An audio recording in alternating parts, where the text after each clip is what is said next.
Hello, one and all. My name is Ryan Bruce. My friends call me Fluff, and today I thought we would talk about changing tastes, both in guitar tone and guitar gear.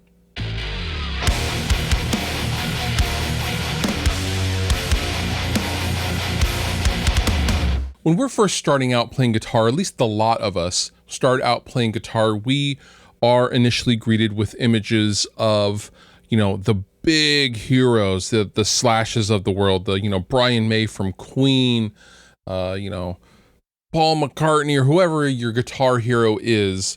We generally think of these huge, iconic, old school guitar heroes. And then from there, as our musical journey progresses as a player and a musician in general, we kind of whittle that down, and we kind of find our own way and our own path into our own genres, the things that we develop a taste for over a period of years, etc., etc. But one thing that I think I have felt some guilt over is changing my tastes and having my tastes evolve both sonically and gear wise. And what I mean by that is, you see guys like Brian May from Queen. He has the same red special guitar for 50 years. He hasn't touched another guitar. He has touched other guitars, but that's his main guitar forever. Jimmy Page has his number one, or Stevie Ray Vaughan has his number one Strat that he uses 90% of the time. And I think that commitment is attractive as a musician, because finding comfort in not spending any amount of energy into looking for something that maybe is possibly better than whatever it is you have is attractive, and finding something that you can go, okay, this is it for me. This is my favorite guitar. This is the last guitar I will ever play. This is the last amp I will ever plug into. I don't need any other amps. I think that is a very attractive proposition as musicians. However, the thrill of the hunt is also a thing. The thrill of the hunt and trying the next thing that you're not familiar with or that you haven't plugged into before, or that pedal, that's fun. That's fun in and of itself. And I think there's a lot of misconception on, does Angus Young still go and try old Marshalls when he's on tour? Well, maybe not these days, but he probably did for 20 or 30 years.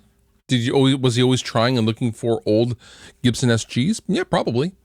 But I think the thrill of the hunt is as fun as, making music on the things and the tools that you have at your disposal. And I think those are two very different things. However, I will recognize that I have, I am on this platform and people watch me. And so when I say things in the past, like, this is my favorite amp of all time, and then 3 years later, I'll be like, this is my favorite amp of all time.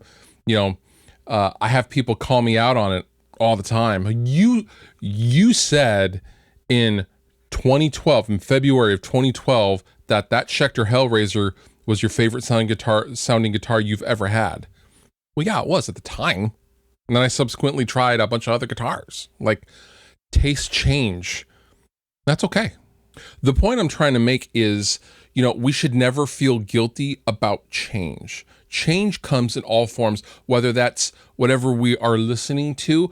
Lord knows my tastes have certainly evolved since I was 20 years old, although I have friends whose tastes are forever frozen in 1997, honestly. But for me, I'm always looking for, the new thing. I want to experience the unknown, whether that's as a music listener and enjoyer, or as a musician playing a different guitar for the first time, or a different amplifier for the first time, or trying a different overdrive for the first time.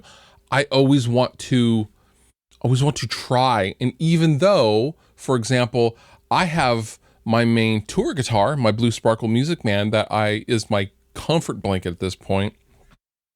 Yeah, I still want to play other guitars, and I still want to try other guitars in the context of my band, because why not? That's fun. So, don't ever feel guilty or feel weird for changing your mind and changing your opinion about anything. I spent years saying I would never play Marshall. Would never play Marshall. Well, why would I say that? Well, when I was a kid, when I was 16 years old, I saved up all my money and I bought a brand new Marshall Valve State 212 combo. And it caught fire about 3 months later when it was brand new. I'd filled out my warranty card, and when I went to go and get it fixed, Marshall said, "Yeah, we're having a problem with a lot of those valve states. Sorry, kid." And I was without an amplifier for 1 year when I was 16 years old.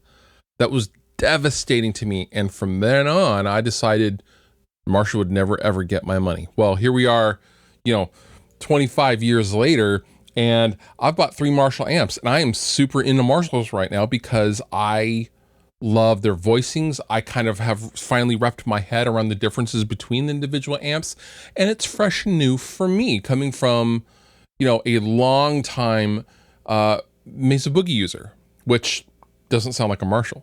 And it's just new and fun for me. And so I'm currently on a huge Marshall kick, and I'm not going to feel bad about it because I'm having a lot of fun playing with some new unfamiliar amps. So my point in this video is, if you're a musician out there, and even though in the moment you may feel like saying some wild stuff like, "This is the greatest guitar I have ever played," don't be afraid to go back on it. Your taste will always evolve because you as a person and a musician are always going to be evolving. And that's a wonderful thing. All the pickable links down below in the description.